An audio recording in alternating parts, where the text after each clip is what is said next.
Hi everyone, and welcome to episode 69 of the ITSM crowd.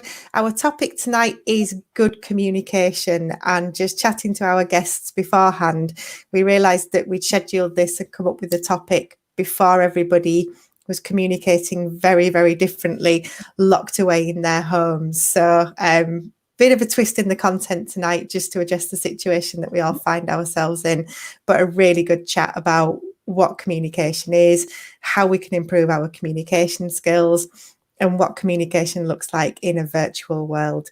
So the first thing I'm going to do is ask my guests to introduce themselves. So if I could start with you, Simone, please. Well, okay, so the easiest way to know about my stuff is read LinkedIn.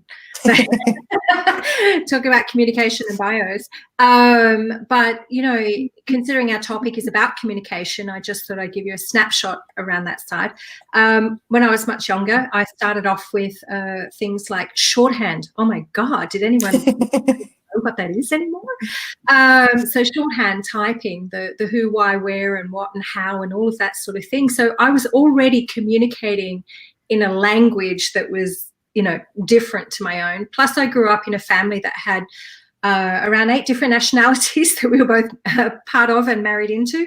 And so those languages are spoken at home, both European and Asian languages. So there was quite a difference there. So from a communications perspective, just growing up around that sort of stuff.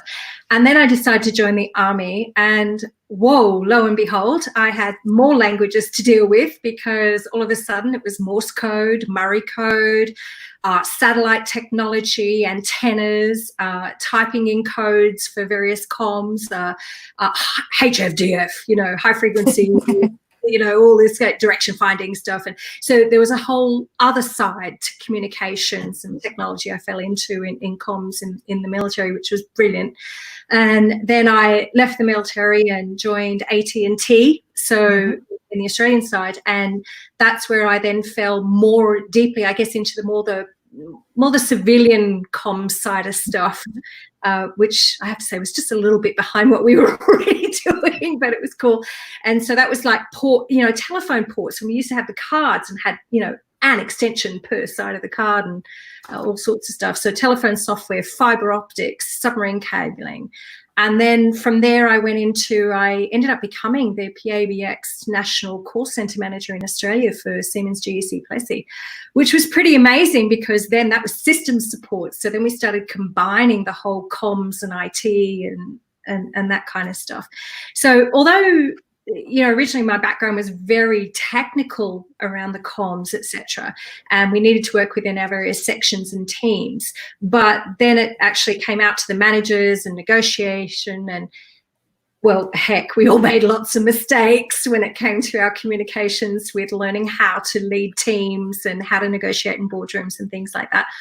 So I think from there, when I went into then complementary medicine and HR and the psychological side of things and listening, holistic counselling, team management, I think that's when all of that really melded and came together and started to blossom into a real, you know, a full-on comms career, if you like. Perfect. Thank you. Lots to talk about there. And Kirstie, please, if you can introduce yourself. Yeah, well, like Simone, I really did come into service management from a communications background. I started as a print and broadcast journalist when I was in my early 20s. So communication's always been what I've been about. So, and for some, I still have trouble working out how it happened, but I fell into service management in just before Y2K. So my first couple of years in service management were a little bit hectic with Y2K, and then, you know, 9/11 and all those sorts of things that disrupted the way we worked.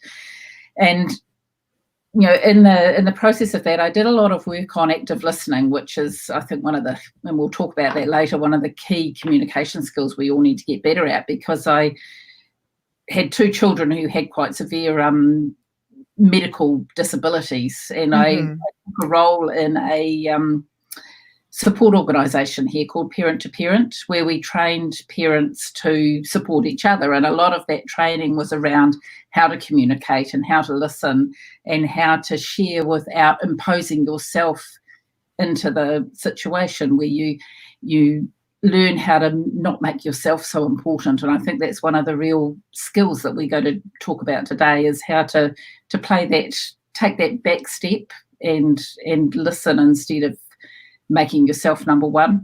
So that's what I'm about. I'm down here in New Zealand. It's early morning for me, so I've got coffee rather than a glass of wine. So,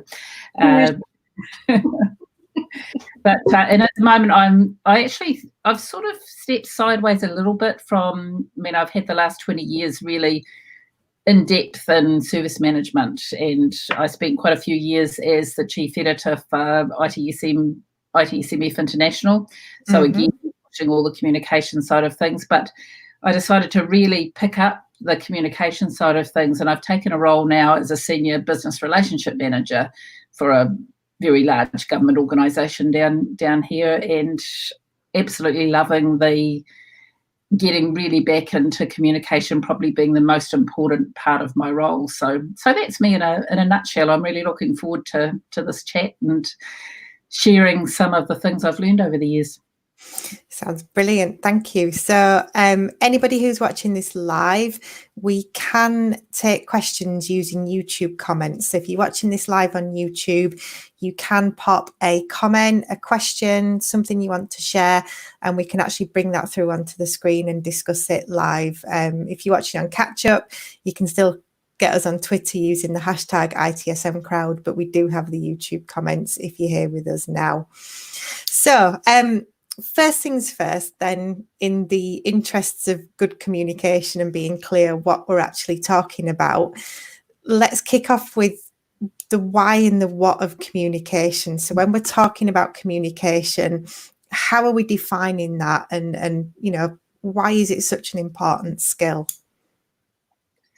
I think, you know, if I look at a lot, there's a lot of definitions about what is communication, and it goes into whether it's physical or it's verbal, it's this, that, and the other. But really, when we bring it right back to the human level, and I guess I should let our listeners know that Kirstie and I have worked together and been colleagues for quite a number of years, and it is one of our absolute favourite topics. This is that we really, as humans, we only communicate so that we can have someone understand and or do something. And then it's reciprocal. When someone communicates with us, we need to take a step back and realize they're wanting us to understand and or do something. And really, in a nutshell, that's it. And without all the guff and all the science and everything that goes around it, there's really 6 basic steps around human communication. There's the idea concept, you know, this idea in our head of what we want to say or what we want to tell someone. And we'll see that in a lot of people. Our eyes will move because we're visual, you know, type people. So before we're trying to, you know, what is it? We're trying to formulate this concept, and it can be very nebulous. We're not quite sure how to formulate this message sometimes. Step 2 is where we're going to encode it, and that is we're dipping into our brain, we're dipping into our language centers, we're choosing the words that go with that idea or concept that we're trying to formulate. The difficulty with step 2, and we're going to talk about that in more detail later, is that if we don't do this with intent, our brain actually chooses the words from our experiences and our biases, etc., that most closely matches what's going on in our nervous system. So how we feel is what the words the brain will choose to put around that. So therefore, in step 3, we've often said, think before you speak, because step 3 is physical transmission of that. We have no control over this. The brain's already sent the chemicals and the signals to the muscles to make the sound. It's out, it's done, it's gone.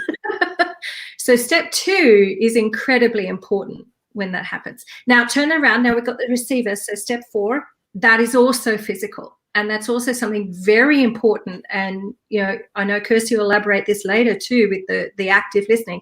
This is the physical faculty of hearing. So it's physical, and there's many things that interfere with that ability in hearing. Not listening, just the physical faculty of hearing. Then we move into, if we can get through that mode, we've then got step 5, where I as the receiver, or you as the receiver, you're now going to decode and try and match up those dictionaries of what the person said. It sounded like, or I think that word was, and you're trying to sort of match it up.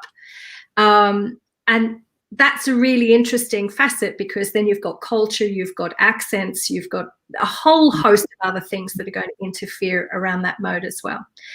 Now, step 5 is an absolute minimum listening phase if we're going to progress in the conversation that people are having, because we have to be able to decode. That's really important. But step 6, wow, now that's the doozy, because that's the final interpretation. That's where it comes back into the receiver's language, interpretation stage, their ideas, their concepts, the way they see the world. And that's what we call empathic listening. So that takes it a step further from the language center decoding.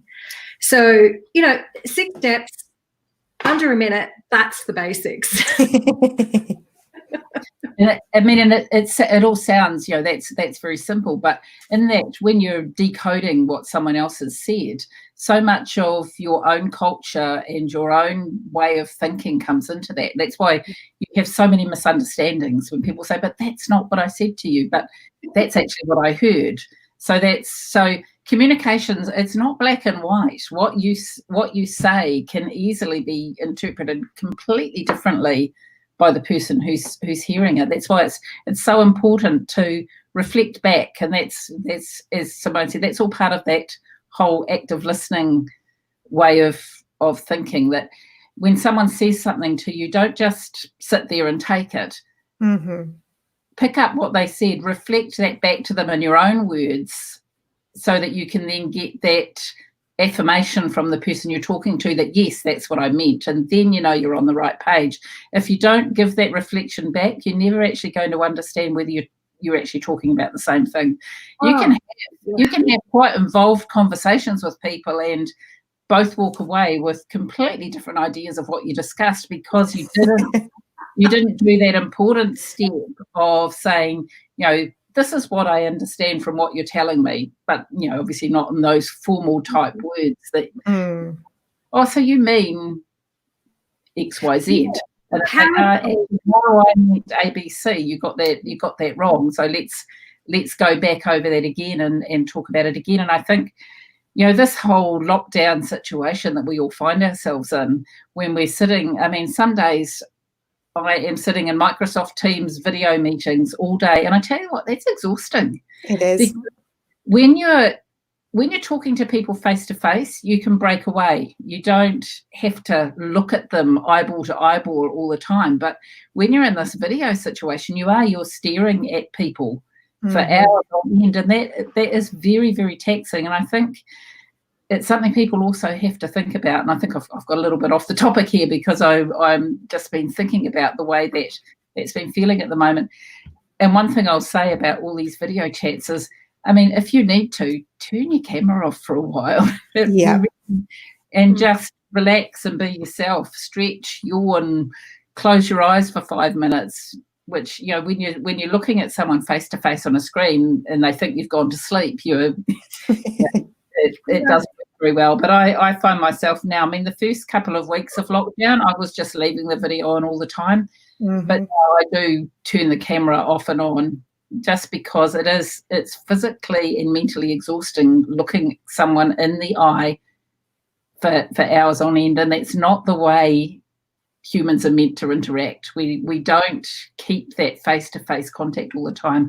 So there are some really different skills that we need to use in this whole virtual communication side of things. And I think we're 2.5 odd months into it now, and we're starting to learn those things and starting to learn how to keep ourselves comfortable and able to function. Because the first couple of weeks I didn't understand why I was so exhausted at the end of the day, because I felt like I was probably doing less work hours wise, but it was, and I realized at the end of it, it was that stress of that constant eye contact and constant, needing to pay attention all the time. Because when you're in meetings physically, you don't pay attention all the time. You do so all the time, and that just gives your brain a chance to calm down and relax. But you don't, if you're staring at a camera and looking into someone's eyes the whole time, you don't get that chance to step back and relax. And sorry if I just moved to the side a little bit there. No, you didn't. Actually, I think what happened is it just beautifully segued into what we consider the core of communication, the good stuff that's really important, because given that we've shifted into the virtual aspect of stuff, there's other critical communication skills that so many people ignore. And you described paraphrasing so perfectly. This is what I thought I heard you say. That is so critical. It's so underrated. People don't realize that communication is a two-way street. So it's not about just talking and hearing. It's talking, hearing, confirming. Yeah. Talking again and hearing and confirming. And that's a really human need that we have, is to have been acknowledged and understood. And that goes back to the meaning.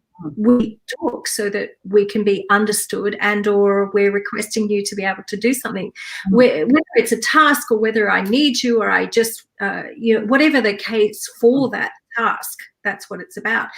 And I think when we move into the virtual environment, look, even tonight, your morning, honey, and my evening, and I often joke, with my mum, is it your coffee time or is it your wine time? Because that's what we do our time zone to get around. And I think some of the other communication elements really come into play. Because we're going through technology. It's the same when we taught support staff or call center staff, customer service staff, that when you're speaking through a telephone, and it's no different through your headset or your computer, that the technology shifts the frequency and the change and your tone of your voice. So those that normally have a higher voice, it comes out even higher sometimes, or those that have a really low voice, it comes out really lower sometimes. So we have to learn to adjust. Little tip, listen to your voicemail message on your mobile phone. Everyone, no. No, you don't want to do that. But I sound like I was about 15 years old, so I really better not listen to that. The key thing I learned is that as I moved into management roles, I had to drop the tone of my voice to sound more authoritative, it's silly things, but it seems silly, but through technology, it does change the tone of your voice. So that makes a difference in communication.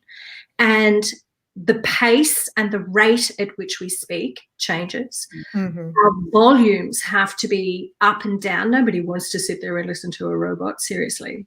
It's just so boring. So you need to sometimes, I think, in the virtual environment, even exaggerate some of your tone, your pace and rate, slowing right down and then speeding up again, and those types of things. We need to adjust that, and these are very critical things through virtual that even in normal face-to-face we get wrong. So imagine what's happening on the virtual. I think something we've got to remember too is that meeting facilitation is important when you're face-to-face, but it becomes even more important when you're in this virtual world, because you've got your different personality types, and you may have someone who's hard of hearing, you may have all those things. When you're in a room, it's much easier to manage that. But if you've got, say, 10 or 15 people in a Zoom call or a Microsoft Teams call, it's very, very easy for those introverts to be ignored. And they'll come away from that meeting thinking, well, that was a waste of time. I didn't get to say anything I wanted to say because everybody else was talking. So having strong leadership in those virtual meetings is critically important, so that everybody gets a chance to speak. I'm lucky at the moment. I've got our director for our team is very good at that. He ensures that every single person in the meeting gets a chance to speak. And I think too, when you're having these meetings, like I went to one the other day where there were, I think, 38 people in a Zoom meeting. Wow. So there's no way that anyone was going to get a chance to say what they think. And people were nervous because, there were people of all different levels in the organisation, and the type of organisation I'm in at the moment, as Simone will understand, those levels are very important, and you don't speak out of turn. So having that 30 odd people in the room, there was very, very little conversation going on because people were not, I won't say scared to speak, but they were afraid to speak out of turn. So we actually we had very little conversation going on, even though there were a lot of people in the meeting. So fortunately, the person in charge of that particular area of the organisation decided to break it down into smaller groups and hold smaller meetings later in the week. And those were incredibly productive because we had half a dozen people and you could manage it so that everybody got a chance to speak. So think about, in these virtual meetings, think about your invite list. Everybody you're inviting actually need to be there. Do they, or can they be filled in after the fact? Just, get the people in the room who actually have something that they need to share, that they need feedback on. Otherwise, you're just creating confusion, and and the people who leave the meeting having not said anything think, well, what was I there for? Yeah. And other people who may have really had something they needed to share who didn't get the chance will think, well, that was a waste of my time as well. So, that whole meeting facilitation and choosing a guest list becomes incredibly important in this. You've really touched on something that is so, regardless of whether this virtual or face-to-face, how many people ignore the fact that you still need an agenda. And, you still need to understand, let's have a meeting for the meeting. Yeah. Who needs that? Nobody needs that, whether it's physical or virtual. So this is also something for introverts as well. And, Kirstie, you and I, and I know, Claire, you too, we love the whole I&E kind of conversation around this, because people often mistake the personality types of what it is.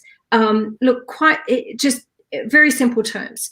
Introversion doesn't mean being shy. Introversion just means we think about things a little bit differently. We need a little bit more time to process and put things into context or to understand what we want, and we like to prepare for things. Put your agenda out, a few days before the meeting. Allow people to prepare, please. And then read the agenda if you've been sent one, please. Read the agenda if you're not sure. Because the point is that you want to come to the meeting and be productive. You want it to be active. You want to be able to make decisions. You want to be able to walk away with actions and decisions. So, guys, prepare your agenda. Send it out a few days before the meeting. Allow people to prepare, so when then they come in, that they've actually got things to say. And if it means they send you stuff beforehand or whatever, that's great, because you know what you need to do. But 38, seriously, that's just it's not productive. It ends up being it ends up being a speech from somebody, and a speech in an audience. It's not a collaboration, and I think that's what we've got to really work on. Currently collaboration is absolutely critical, and I really think what the last few months have, and this is amazing, isn't it? This is the whole world is in this situation. This isn't just one country or one group of people. This is the entire globe. To some extent, is at home working virtually, and I think it's going to change the way we work forever, and I think that's a good thing. I really think we've learned a lot over the last couple of months about the fact that we can still communicate and we can still be productive even though we're not in the same building. So, a question for you then, because just on a human basics, the way we work and the way our system works when we communicate. On average, a human has around 60,000 thoughts a day. This is going to be a scary figure, but it's just because it's based on our reptilian brain, emotional brain, thinking brain, right? The triune brain. So around 95% of those 60,000 thoughts are actually negative. Yeah. Wow. Yeah, it is. Yeah, I know it's scary, but it's true. It's an evolutionary hangover. It's the fight, flight, freeze, because we're always looking for what's going to, oh my God, and deal with it, right? And when you think about it, a lot of that stuff happens at work. It's like, oh my God, I'm going to have that meeting. Oh, I've got to talk to that person. Oh crap, what if I miss that deadline? Seriously, guys. Think about it. So, but here's the other interesting thing. Of that 95%, which are repetitive, that's the point. Of that 90%, 95% are negative, 80% of those are repetitive. Yeah. So we're caught in this loop, this communication loop. So we've got the self-talk within that's going on. I mean, how many of us have had that 2 a.m. conversation in our head? We're going to have that meeting. We write the script inside our head. And then the next morning we go to have that meeting and the other person, how dare they did not, stick to the script. That's right. Yeah. They didn't get the memo. They didn't get the memo. So, I mean, think about, okay, so based on that, Kirstie and Claire, that's the average norm. How the hell are we going to get out of this comms loop and move forward? It's going to be interesting. I mean, I see we haven't got a lot of time left. I really did want to talk about the whole active listening side of things because, I mean, it's a real thing for me. Active listening, I think, is probably the most important part of communication because one of the big things that stops you listening properly is that self-thinking. It's that, you're in a conversation and we all do it, and it's a natural thing to do. You're listening to a couple of other people talking, but what you're doing the whole time they're talking, instead of absorbing what they're saying, your brain is going round and round in circles with your own story, working out how you can interject and put your story into the conversation and that happens in business conversations, it happens in our personal conversations. We spend time trying to work out how to insert ourselves into the story rather than taking the story in from someone else. And you have to make a concerted effort to stop yourself doing that. And I mean, and it is a natural thing. So, don't feel, oh, I'm doing something really bad when it happens to you. Just wind yourself back and say, no, my story is not what's important here.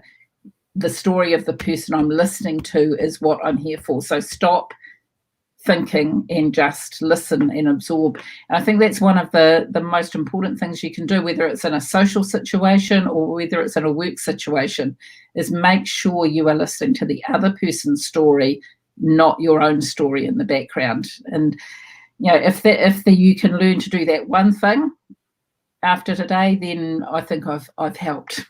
It's been it happens to me all the time. That's why I think it's so important, because I constantly have to tell myself, no, it's not your story. This is someone else's story to tell. Listen to it, feed it back to them, and work out what they're trying to say to you. If you can step away from this with just that tip, I'll be happy. I keep coming back to that definition. When we're telling something, we're wanting people to understand and or do something. But that moment, that breath that we need to take, the old phrase that we used to use, which was, think before you speak, because remember, step 3, once it's out, it's gone. Yeah. It's done. Yeah. So I think that taking that breath is, what are they trying to get me to understand? Yeah. What is it that they're wanting me to do or not do? That's critical. Talking about taking that breath too, Simone. I mean, communication is not all just about face-to-face communication. Think about those emails you write when you're angry. I'm really good at writing angry emails, but I've learned now not to push the send button.